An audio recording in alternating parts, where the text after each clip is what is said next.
Abagambibwa okwagala okutabangula embaga ya Kyabazinga bakubidwa mizibu. Ngenda kakolera ka video kalina maaso ate ye mukazi mukulu akyawanda fire. Calvin Kayanja atabukidde abo abakulembeze b'ebusoga abataddewo okusonda akasente ate nga ewaabwe ajje basibuka n'abantu bakiikira bali bubi nnyo. Abateredde akaka bino bisaana nga nawe obyewulidde kuwuliramu kati ate nzije twe Kyabazinga olwakoze omukolo bonna baagala kabampaane kabandabewo nange ndeese ssente bweziti mukotogedde busoga mmwe.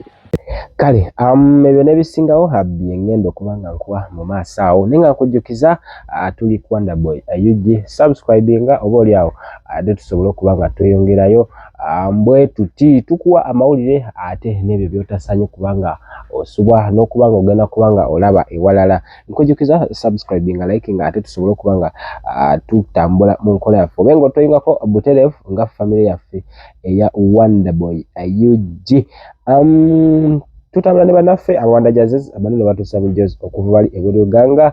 So ina gy'osinzira okuba nga otulaba osobola okuba nga abakulu obateekamu akasimu ne baba nga bakukutuusako yonna gy'oli basobola okuba nga omujozi ogwo baguleeta ate guba original. Kakati ne nkujjukiza n'emikwano gyaffe nga banono balina omusomo ogw'okusomesa ate nga gugenda kubeera wali mu Canada mu Toronto era nga guno gugenda kubeera wena kuzomwezi 23-24 wali mu August w'omwaka ogujja. So tandika okubanga kasente wekabate kabaddeewo okasonde asobola okubanga obeera wano gukigendereddwamu okulaba nga basomesa ku by'abaana ku nkuza yaabwe n'okubazaala babeere nga bavaayo bulungi nga bali healthy ate nga guno agukuleetedde abakugu beerere bansi yonna. That's why anti okuva ku $380 osobola kubanga otandika okubuukinga ate buli kimu ne kiba nga kiyongera okuba nga kitambulira ddala bulungi. Maaso awo akalango kalina details ne namba z'essimu akosobola okubuuza ebisingawo asobola okuba nga obakulu obakubirako ate naawe n'obeera part of this history naye nga gwe wenna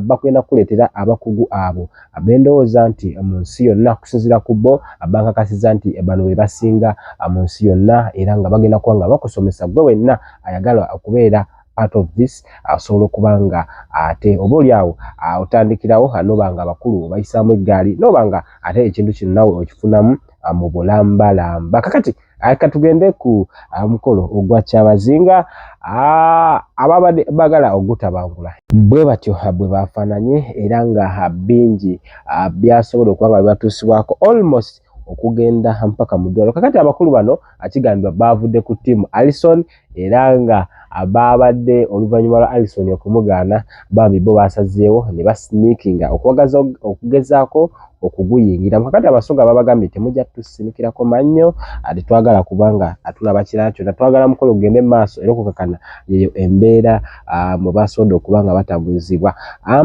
Nja kwogerako ku Kyabazinga omukulu.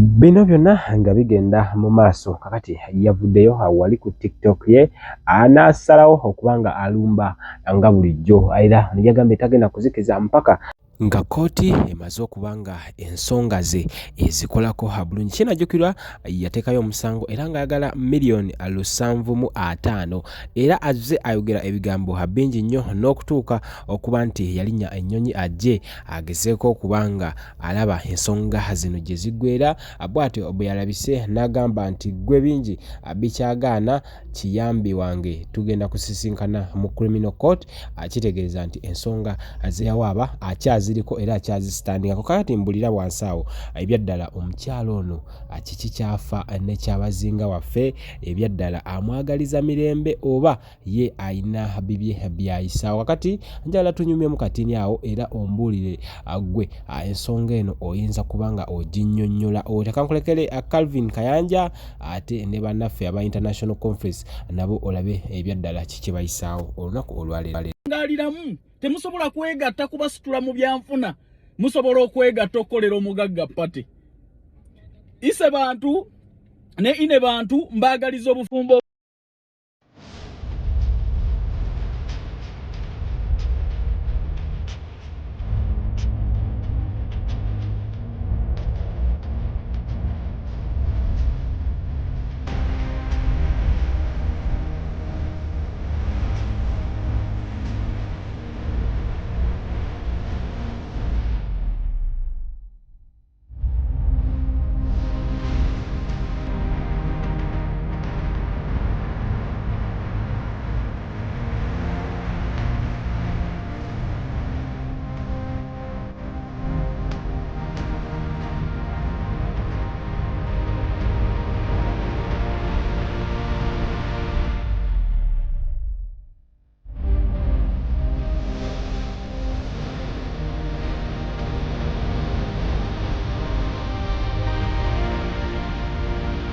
tulivaamu ddi enkola ey'okwegula ne tuyamba bakopi bannaffe.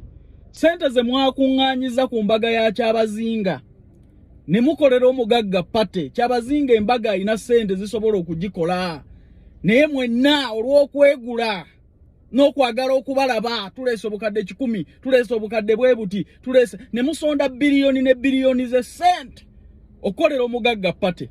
Naye nga banaku bannammwe mu regioni y'e Busoga tebalina malwaliro, amasomero mabi, tetubalabangako bwe mukola meetings kukulaakulanya Busoga na kusonda sente bwe zityo. Nze olwaleero nkakasizza ntunuulira Busoga nendaba amalwaliro, nendaba amasomero, nendaba amakubo, nendaba ebbula ly'emirimu, nendaba embeera embi Abasoga gye balimu. Nga ndowooza nti oba teriyo na Musoga ayinza kudduukirira Basoga banne. Nene musonda sente empitirivu okuba ekiswa ettaka, ne musonda sente empitirivu mu kabampaane nti nange Kyabazinga ndabe nga Basoga bannammwe Bannayuganda bali mu Busoga region n'envunza zikyabaluma. Tewali wadde asobola okugamba nti tusondere sente abantu bano tulabe nti tusitula omutindo gw'embeera zaabwe, tuveemu okwegula Bannayuganda, tumanye obukopi bwaffe, tusitule bannaffe. Nze bulijjo ndaba amakuba, amafu, amalwaliro, amasomero, nga ndowooza nti mu Busoga oba temuli bantu bali blessed. Ntegedde leero ku mbaga ya Kyabazinga nti abantu mwebali n'owuliro lyaleese miliyoni 10, twaleese 3, twesonzeemu bweziti. Naye nga abantu babonaabona, amalwaliro gali bubi, ebbula ly'emirimu, abantu bali mu bulamu obusinga okuba obubi ennyo. Naye nga abakopi tebasobola kwegatta kununula bakopi bannaabwe. Kyabazinga olwakoze omukolo bonna baagala kabampaane, kabandabewo nange ndeese sente bweziti. Mukotogedde Busoga mmwe baafune sente nga temwagaliza Basoga bannammwe, mukotogedde bannammwe, temusobola wadde okuyimusa n'okuyamba abantu bammwe bakopi bannammwe okuleka okwegula nange bandabewo. Kyabazinga abadde talina sente zekolera mukolo, mumuyita mwavu. Naye okuleka kabampaane nga gwe mwagala nammwe okubalabawo, kyekikwasa miliyoni 10, miliyoni 2, miliyoni bimeka ntutente bweziti ewa Kyabazinga omugagga asobola okwewasiza omukazi. Nga banaku banno bali wali, amasomero ge basomeramu galinga bizaaliro byante, amalwaliro galinga biraalo byante, ennyumba ze babeeramu n'obulamu Abasoga be bawangaaliramu. Temusobola kwegatta kubasitula mu byanfuna, musobola okwegatta okukolera omugagga pate. Ise bantu ne ine bantu mbagaliza obufumbo obulungi, naye kinyambye ennyo okutegeera nti obwavu Busoga bwefumbekeddemu butagaliza obuli mu bantu abafunye mu Busoga. Tebakulaakulanya bannaabwe.